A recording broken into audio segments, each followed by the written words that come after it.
வணக்கம் மக்களே, welcome to our channel. இனி குக்கிங்கில் நம்ம பார்க்க போகிறது என்னென்னா, கார்த்திகை தீப ஸ்பெஷலான ஒரு பொரி உருண்டை. இது ரொம்பவே ஈஸியான ரெசிபிங்க. இது ரொம்ப சிம்பிளாக நம்ம வீட்டில் செய்யலாங்க. இதுக்கு முதல்ல தேவையான பொருட்கள் என்னென்னங்கிற பார்த்துடலாம். பொரி எடுத்துக்கலாம், அரிசி பொரி, அப்புறம் வெல்லம், தேங்காய், சுக்குத்தூள், ஏலக்காய்த்தூள், எலுமிச்சை சாறு. இதில் வெல்லம் 1 கப்பு அப்படின்னு சொன்னால் பொரி 4 கப்புங்க. தேங்காய் பல் 1/4 கப் எடுத்துக்கோங்க. சுக்குத்தூள் 1 ஸ்பூன், ஏலக்காய்த்தூள் 1 ஸ்பூன். இதுக்கு பொரி இந்த மாதிரி நல்லா கிறிஸ்பாக இருக்கணுங்க. நமத்த பொரியாக இருக்கக்கூடாது.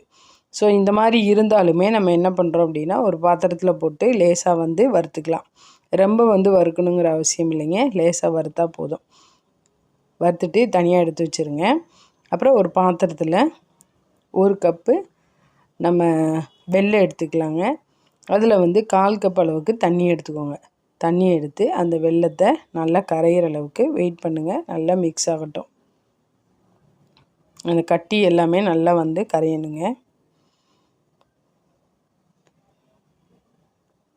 அதனால் கொஞ்சம் நல்லா அப்பப்போ கலக்கி விட்டுக்கோங்க. அப்படி இல்லைன்னா சைடில் நம்மளுக்கு எல்லாம் பிடிக்க ஆரம்பிச்சிடும். அதனால் அப்பப்போ கலந்து விட்டுக்கோங்க. இதை பாருங்கள், இதை அப்படியே ஒரு பாத்திரத்தில் ஃபில்டர் பண்ணி எடுத்துக்கலாம். ஏன்னா அது தூசி மண் ஏதாவது இருந்தால் எடுக்கிறதுக்காக. பாருங்கள், இப்போ இதை அதே பாத்திரத்தில் ஊற்றி நம்ம பாகு காய்ச்சிக்கலாம். நம்ம பாகு காய்ச்சிறப்போ ஊற்றும் போது இந்த மாதிரி கிளியர் லிக்விடாக இருக்கணுங்க. கிளியர் லிக்விடாக இருந்தால் தான் அதில் பாகு கரெக்டாக வரும். இந்த பாகை நல்லா கொஞ்சம் கெட்டியாக காய்ச்சுங்க. கொஞ்சம் பொறுமையாக கிளறி விட்டுக்கிட்டே இருங்க. பாருங்கள், இதோடு நான் ஒரு 1/4 கப் அளவுக்கு தேங்காய் சின்ன சின்ன பல்லாக கட் பண்ணி வச்சுருக்கேன். அதையும் இதோடு ஆட் பண்ணிக்கிறேன். இது இது நம்ம அந்த வெல்லத்தோடு சேர்த்து இருக்கும்போது அது சாப்பிடும்போது ரொம்ப டேஸ்ட் நல்லாயிருக்குங்க.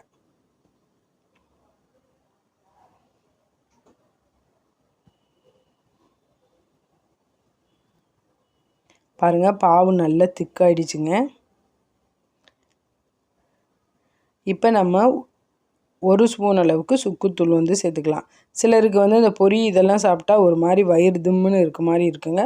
அதனால் அதுக்கு பொறுமலாக இருக்க மாதிரி இருக்கும். அதுக்கு இந்த சுக்குத்தூள் நல்ல ஒரு டைஜஸ்டிவ் ப்ராடக்ட்டுங்க இது. அதனால் இதை நம்ம ஆட் பண்ணிக்கலாம். அதுக்கு பிறகு வாசனைக்காக ஏலக்காய்த்தூள் கொஞ்சம் ஆட் பண்ணிக்கலாம். ஆட் பண்ணிவிட்டு பாருங்கள், இது நல்லா திக்காயிடுச்சு. இப்போ இதுக்கு நல்லா கலந்து விட்டுருங்க. இப்போ பாகு பதத்துக்கு வந்துருச்சான்றது செக் பண்ணலாம். பாருங்கள், இது ஒரு பாத்திரத்தில் இந்த மாதிரி தண்ணியில் நம்ம ஊற்றுறோம். ஊற்றி அந்த அடியில் உள்ள அந்த இதை அந்த வெல்லத்தை நம்ம இப்படி எடுக்கும்போது இந்த மாதிரி பாலை உருட்டுற அளவுக்கு வந்துச்சு அப்படின்னு சொன்னால் இது கரெக்டான பதத்துக்கு வந்துருச்சுன்னு அர்த்தம். இதுக்கு பிறகு நம்ம கேஸை ஆஃப் பண்ணிவிட்டு ஒரு 4-5 சொட்டு லெமன் புழிஞ்சிக்கோங்க.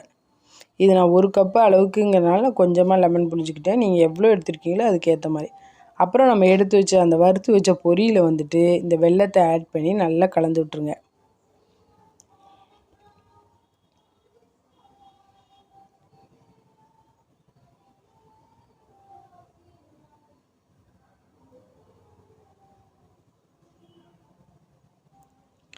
பாருங்கள், எல்லாத்தையும் நல்லா கலந்து விட்டுருங்க. அந்த பொரி எல்லாத்தையும் நல்லா மிக்ஸ் பண்ணிடுங்க. மிக்ஸ் பண்ணிவிட்டு நம்மளுக்கு வேண்டிய சைஸில் இந்த மாதிரி கையில் கொஞ்சம் நெய் தடவிக்கோங்க. நெய் தடவிட்டு இந்த மாதிரி நம்மளுக்கு வேண்டிய சைஸ் உள்ள பால், குட்டி குட்டி பால்ஸாக கொஞ்சம் சூடாக இருக்கும்போதே பிடிச்சிக்கோங்க. ஏன்னா ஆறிடுச்சின்னா பிடிக்க வராது. இப்போ நீங்கள் இதில் ஒரு முக்கியமான ஒரு குறிப்பு என்னன்னாங்க, ஒரு 4 அதாவது கொஞ்சம் நம்ம பிடிச்சிட்டோம். பிடிச்சதுக்கப்புறம் எண்ணெய் அந்த நெய் இப்போ எல்லாம் அதில் ஒட்டிருச்சு அப்படின்னு சொன்னால் நம்ம கையில் லேசாக பிசு பிசுப்பாக இருக்குங்க. மறுபடியும் நெய் தடவி பண்ணோம் அப்படின்னு சொன்னால் பிடிக்க வரலை அப்படின்னா நீங்கள் கையை நல்லா க்ளீன் பண்ணிவிட்டு மறுபடியும் நெய் தடவிட்டு அப்புறம் பிடிங்க. அது ரொம்பவே ஈஸியாக இருக்கும். இந்த ரெசிபி உங்கள் வீட்டில் நீங்கள் உங்கள் குழந்தைகளுக்கு, உங்கள் வீட்டில் உள்ளவங்களுக்கு எல்லாத்துக்கும் செஞ்சு கொடுங்க. இந்த ரெசிபி உங்களுக்கு பிடிச்சிருந்தா அப்படின்னா லைக் பண்ணுங்கள், ஷேர் பண்ணுங்கள், ஃபீட்பேக்கை கமெண்ட் பாக்ஸில் எழுதுங்க. மறக்காமல் பெல் பட்டனை ப்ரெஸ் பண்ணுங்கள். இது வரைக்கும் நம்ம சேனலை சப்ஸ்கிரைப் பண்ணலைன்னா சப்ஸ்கிரைப் பண்ணுங்கள். நன்றி, வணக்கம்.